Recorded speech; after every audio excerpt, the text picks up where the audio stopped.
Hello, hey guys, welcome to my new video. It's about the future of the Airbus A320, and yeah, we're gonna be talking about the future of the Airbus A320.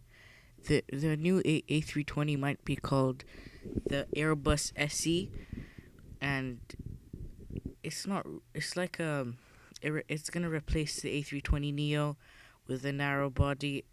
Like in the next 15 years, it's gonna be in a long time, but I think the wait's gonna be worth it. And a move that would mark a technological leap for the aerospace industry. The European plane maker has grown confident that the revolutionary propulsion system will be ready for a rollout on an all-new single-aisle jet around 2035, which 15 years. It's not gonna take forever, like, but I think this is a giant leap forward and a good leap. According to the people with knowledge of its planning, while the company has been public about its interest in hybrid engines, Airbus is now willing to consider powering its most important aircraft with the technology, said the people who asked not to be named, discussing internal deliberations.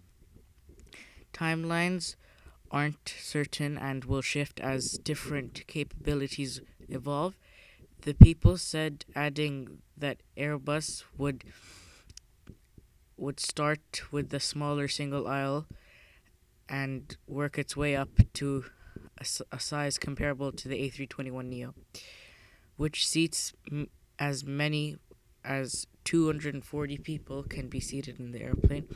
Any decision to move forward would also take into account market dynamics and competition with the global rival Boeing. They said Airbus is still planning per, still is sorry Airbus is still pursuing a conventional replacement for its A320 family, which started service in the late 1980s to compete against Boeing's then market leading 737.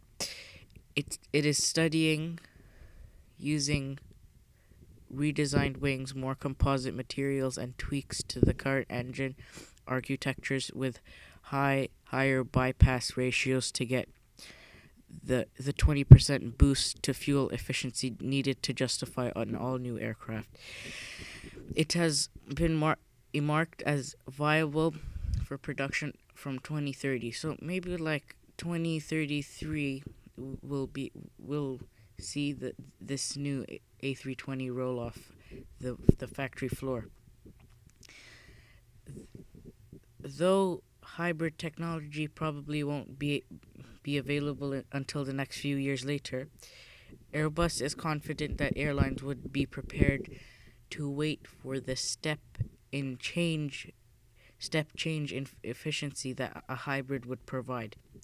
According to the people, Airbus has targeted reducing carbon emissions by 75% by 2050, which is good because most of the carbon dioxide emissions from transport vehicles in the world is from planes, because the engine literally works by getting the fuel, putting it in a chamber, and simply blowing it up. So, of course, it creates a lot of carbon dioxide.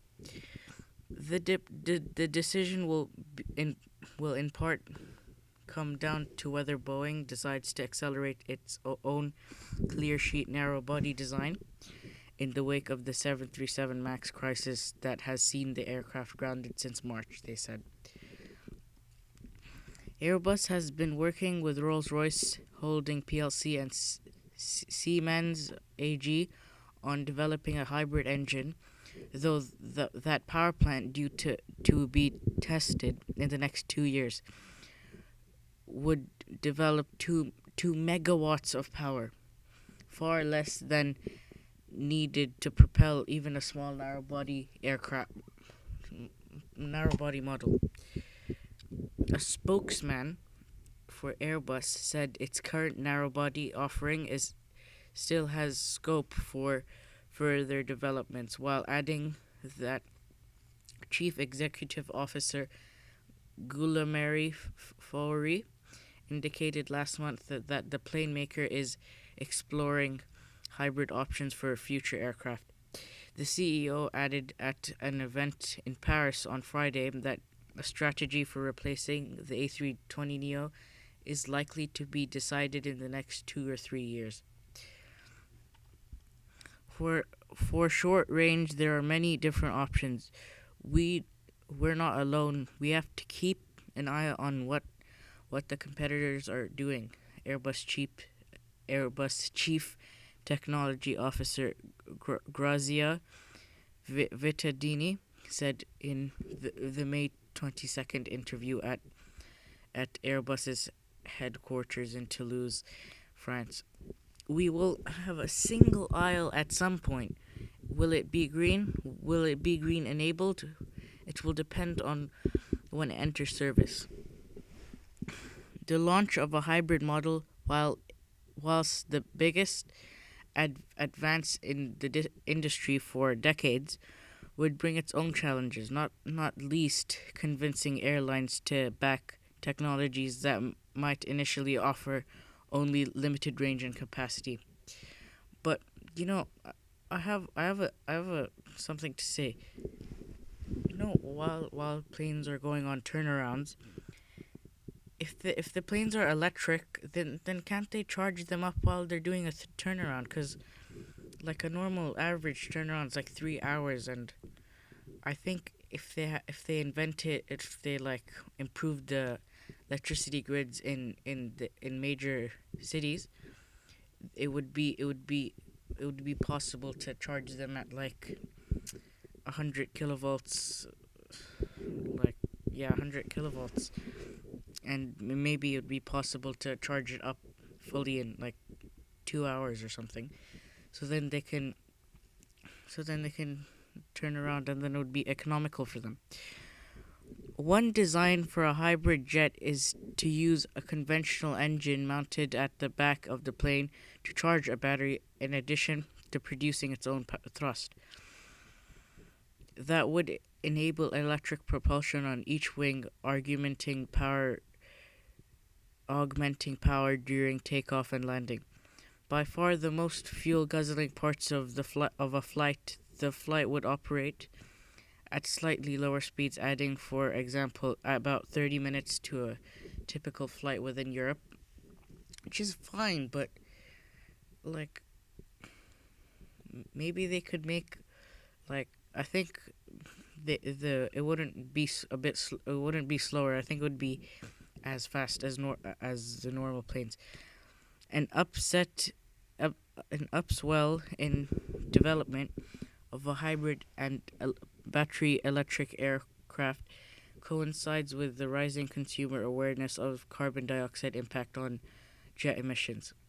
And there's a lot of jet emissions, and we have to and the ozone layer is getting burned. So this electric initiative is good in a way, but we should start producing clean electric power from like solar panels and windmills and hydro dams. Then we can move on to like powering our appliances with our means of transportation with electricity.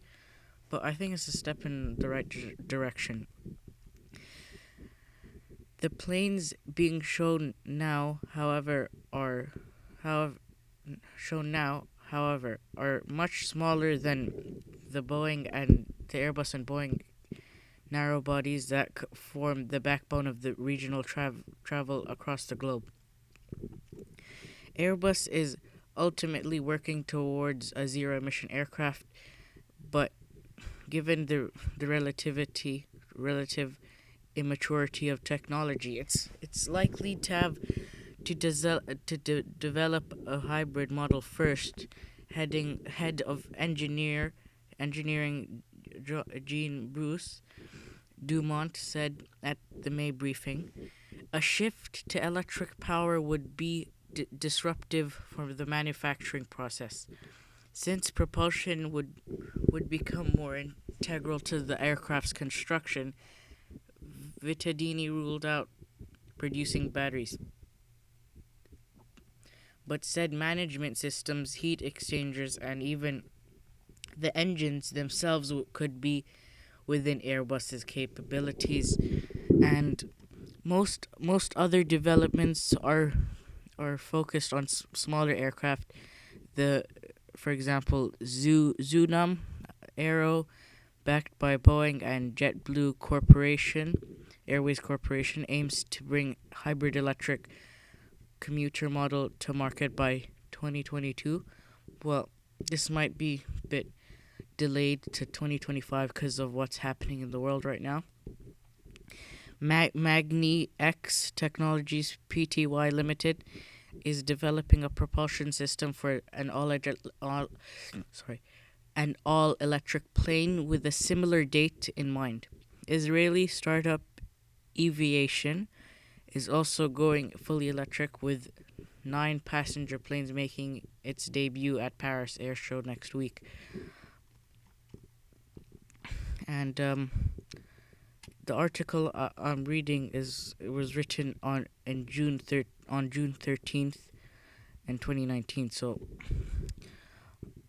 I think that wasn't announced, but anyways, if you want to read this article for yourself, it's on Bloomberg's website. I'll put the link down below. Anyways, thank you for watching my video today, and I hope you enjoyed it. And in this video, I found some recordings of when I was in England of A320 planes, so I'm gonna put that during the video, not like last video where it's just the planes pictures, because I didn't know I had those. So thank you for watching my video. Thanks. Bye.